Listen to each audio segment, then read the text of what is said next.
Part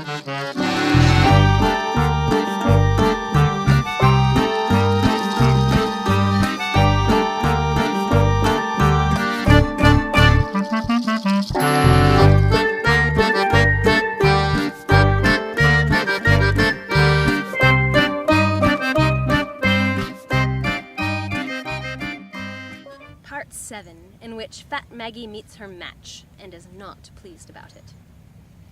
Fat Maggie had been rejoicing in a most prosperous plunder, feeling the hold till it seemed the ship's gunwales would go under, with gemstones nabbed from the sleek ship Dark Thunder, when one of her spies did appear, and asked for a word, and into her waiting ear purred the most delicious thing she'd ever heard: Calawatian saffron, 100-gram weight. Normally Maggie went for much more traditional loot. Most pirates simply had no knowledge, nor gave a hoot about the value of ebony turmeric root or rosewater from the mountains of mist. So this was unheard of, unprecedented, a shock that a pirate, lout, knave, should have such immense stock of the rarest, most valuable thing a chef could stir into a pot, Calawatian saffron. She'd never tried the fabled spice, nor even laid eyes upon that coveted ruby-red prize.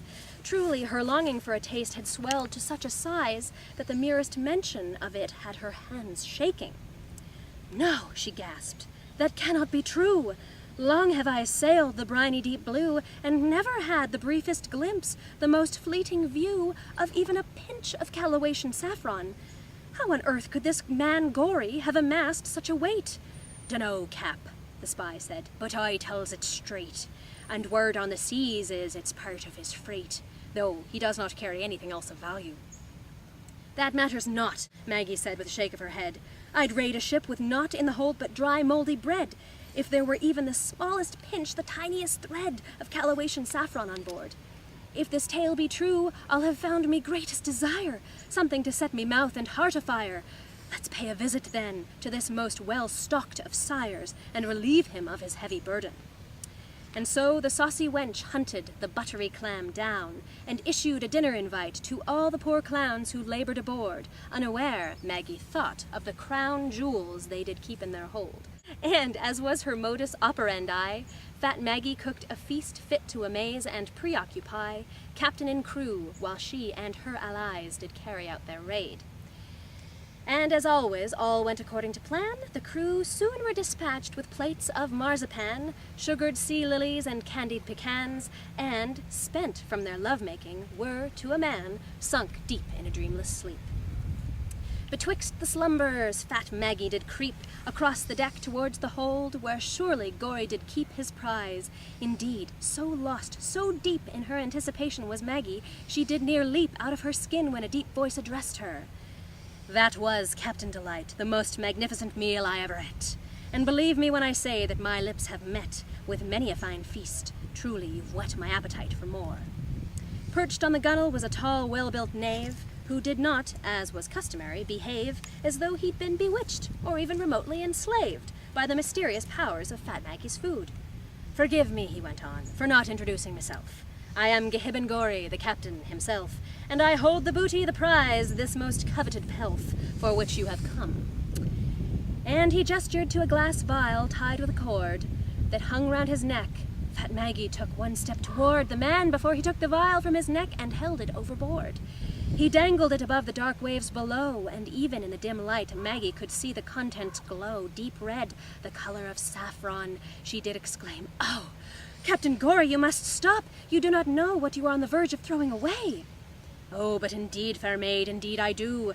And by the way, was that sea sage that you put in the stew, with which you did utterly distract my crew? A nice touch that was. But have you ever thought about using salted orange blossoms instead? I think that'd really make your foes lose their heads." "Wait, what?" cut in Maggie, now seeing red. "You dare to criticize my cooking?" "Not criticize, my dear, just engage in debate. You see, I've found myself much starved of late for conversation about what is being put on my plate, a situation I am now hoping to rectify." "What on earth do you speak of?" frustrated Maggie did shout. "What's going on, you hairy great lout? What is this strange charade all about? You've resisted my magic, you've insulted my food, though I admit your idea is really quite shrewd. You dangle my prize overboard, and you're unimaginably rude. I demand answers at once. What is going on? I've a deal to make with you, Gory said with a grin. I'll give you your saffron and many other fine spices I win.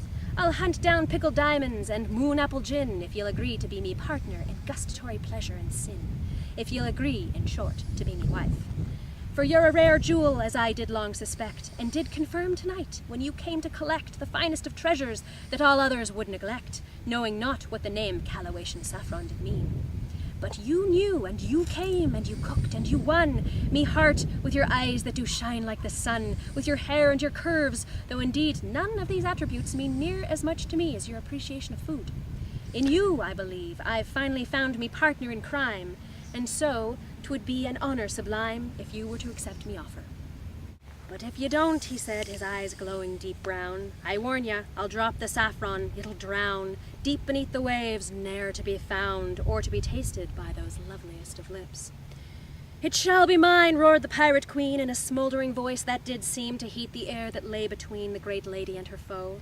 And with languid grace she raised a shaking hand that held a blunderbuss that would command the attention of even the bravest man or wench, and aimed it between the glittering eyes of the knave that regarded her with amused surmise from his gunwale perch where he dangled her prize over the storm-tossed seas below. You wouldn't dare, Gory said, for if you do, you've no hope of winning the prize you so covet. You'll only send it spinning to the inky black depths, ne'er to be seen again by air-breathing folk.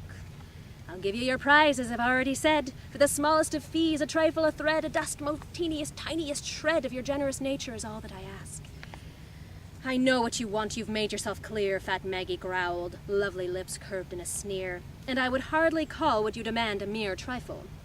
For you, perhaps, 'tis worth no more than a fillet of sole. For me, 'tis greater than a vast golden bowl of the rarest black truffles from the Isle of Anatole. 'Tis more than ruby-stuffed braised orioles. For me, 'tis me strength, me power, and me soul that you ask for.